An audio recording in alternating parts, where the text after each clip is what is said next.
So, ladies and gentlemen, what I'm going to do now is to give you a potted history of the world in the early 21st century, followed by some reflections on the mid and late 21st century. So, we might as well get started. We have a lot of ground to cover. The contemporary world is, what is it? Too full, too hot, too intense, too fast, too polluted, too neoliberal, too polarized, too strongly dominated by human beings. All of the above and more. We now live in an era which some scientists have called the Anthropocene, that is to say, the era of humanity, the geological and historical period where humanity's footprint is felt everywhere in the world. From the skyscrapers of Manhattan to the deserts of Mongolia, from the Antarctic to the Amazon jungle. You can feel the footprint of humanity. There's no escape. We're everywhere. And also, we live in a period of acceleration. Modernity, modern civilization has always been associated with change and with speed. Since the early 19th century, people have been worried about speed, and they've been enthusiastic about it. And one of the things that characterizes a modern mentality is a positive attitude to change as a source of progress and development and the betterment of humanity. What has happened in the last, say, 20, 25 years is that this process of change, development, etc., has, as it were, shifted to a higher gear. We now live through the acceleration of acceleration. I don't know if you've noticed it, but changes are taking place faster and faster and faster. And I'm not just thinking about the replacement of old mobile phones with new ones, okay? How old models go obsolete after a few months so that you have to go out and shop and buy a new mobile. I'm also thinking about lots of other things, and I'll give you some examples in a little while if you don't believe me. So what I'm saying is that change has been fast for 200 years, and it has now accelerated. So we are, as it were, in a period where we've shifted to a higher gear. We shifted to a higher gear in contemporary global modernity, and we're driving on a highway with no speed limit and with no direction, it seems, which is a bit scary. I'm calling these processes of acceleration overheating. It's not just about climate change. It's part of the puzzle, but it's not the entire picture. Overheating can be illustrated in a few ways. In physics, heat and speed are two sides of the same coin. So speed generates heat. If you drive your car in the wrong way on a highway and too fast, it will overheat. So it will stop, basically, and it will spew out copious amounts of black smoke, and it will die, right? So had you chosen a different style of driving, or had you had a proper cooling system in place, it would not have happened. Just as when people experience burnouts, burnouts are also about speed which generates too much heat, too much internal heat. So in the end, you can't stand it anymore. Another way of talking about overheating is very familiar to those of you who are Norwegian, because this is a cold country. And in winter, when we go outside without our gloves, our hands get cold. And what do we do then? We rub them together. It generates friction and it generates heat. It warms them up. And if I could rub my hands together really, really fast, they would eventually burn up. But I don't do that, you see, because we human beings have an inbuilt thermostat which tells us when to stop, which says that this is fine, this is enough. Don't rub your hands together faster than that, because then they're going to burn out. And what is slightly scary and sinister about the overheating situation in the world today with accelerated change is that there is no such thermostat. There is no instance which can tell us that this is fine, this is enough. Let's take a break, let's cool down, let's slow down a bit and see what happens then. So the overheating continues. Now it's time to give you some examples. Well, let's begin with something with which everybody is familiar, population growth. You're familiar with this population growth curve, which looks like this, right? Starting typically around the year 1800, where we were 1 billion altogether. So it took us a couple of 100,000 years as humanity to reach the first billion. It then took us just another 100 years to reach the second billion. And then after that, it took us another 100 years to reach 7.5 billion and counting. So that's a steep curve. But there are other curves which are steeper. One of them is, and it's far more recent, the spread of the internet. Now, it goes without saying that it's been steep, because in 1990, hardly anybody was online. But the acceleration continues in the world of the internet as well.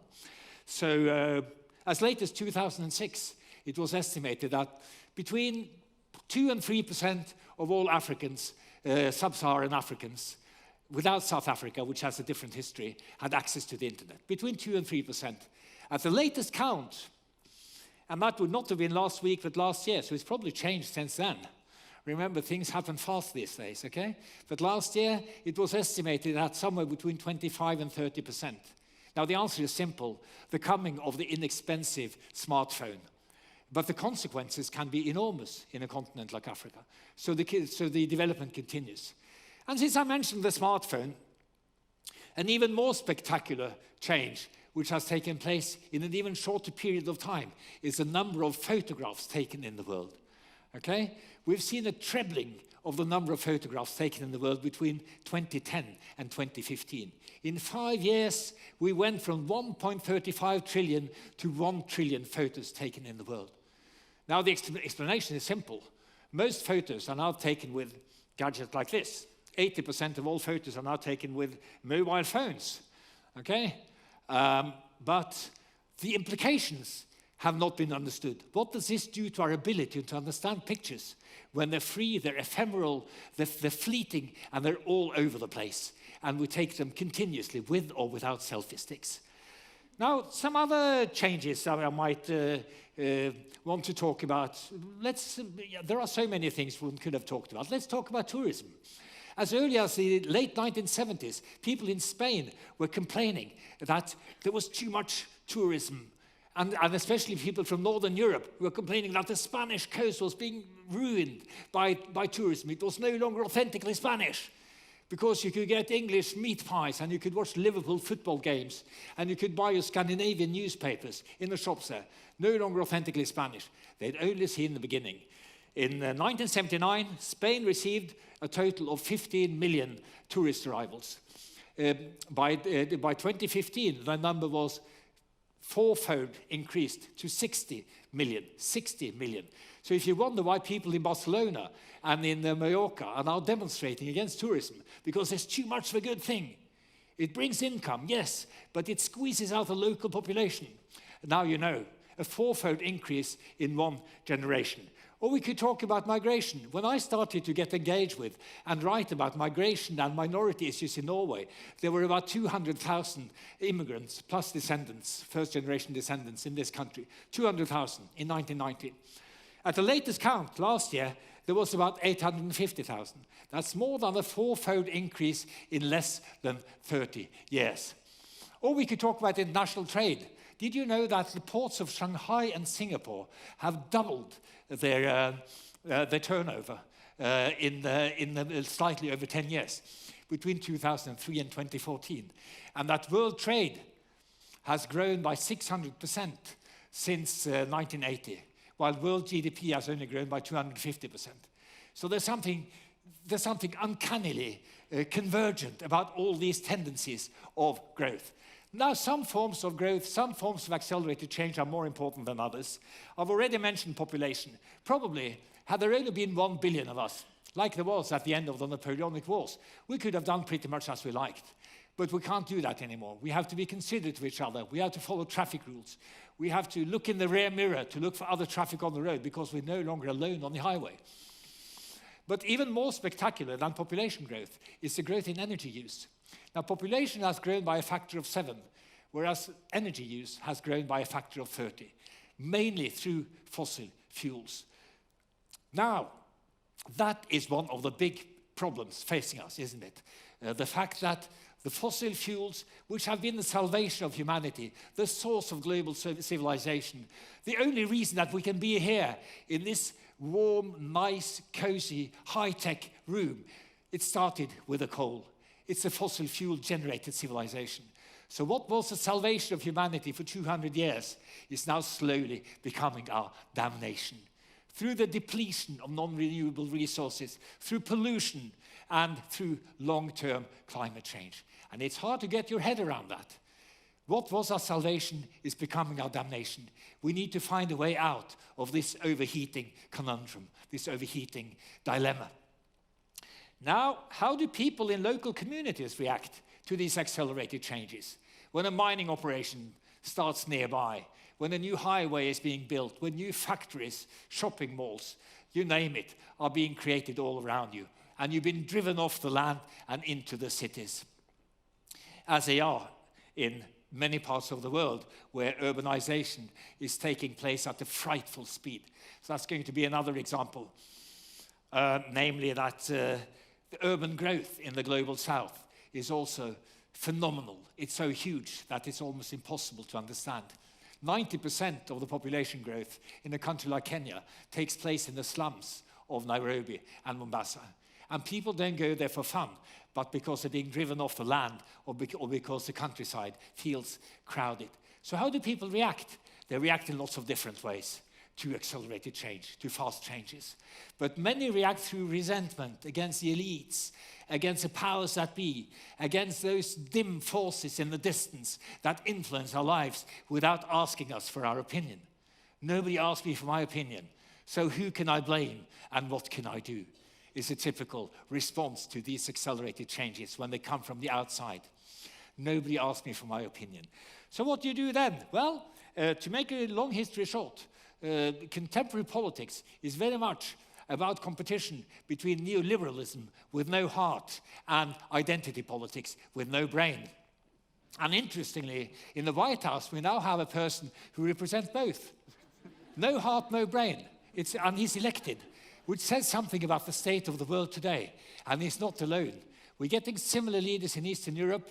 We have religious fanaticism, which is creating a lot of trouble in the Middle East and elsewhere. And we have other forms of withdrawal into identity politics based on the suspicion of others and the wish to build walls. As you realize, I don't think this is a good solution. Now the diagnosis may be okay. It may be good. Yes, we need to regain control of our lives. Yes, people are taking command of our lives without asking us for our opinion. But we need other options. We need other alternatives. Remember that there's 7.5 billion of us. We're all in this together, and we all need a chance. So my solution is, briefly, to cool down, slow down, and scale down. Cool down, slow down, and scale down. It's going to create a world which is less affluent, less prolific, less consumerist, but also more diverse, more decentralized, where happiness is more important than consumption, where responsibility is more important than hedonism, and where we can try to find a way of living together. So scale down, slow down, and cool down, but look up, because there's 7.5 billion of us, and we must never lose one of the greatest achievements of modern civilization, namely the ability to identify with people far away and to see the whole human family as one big group. On that note, I thank you for your attention, and have a good day. Thank you. Thank you.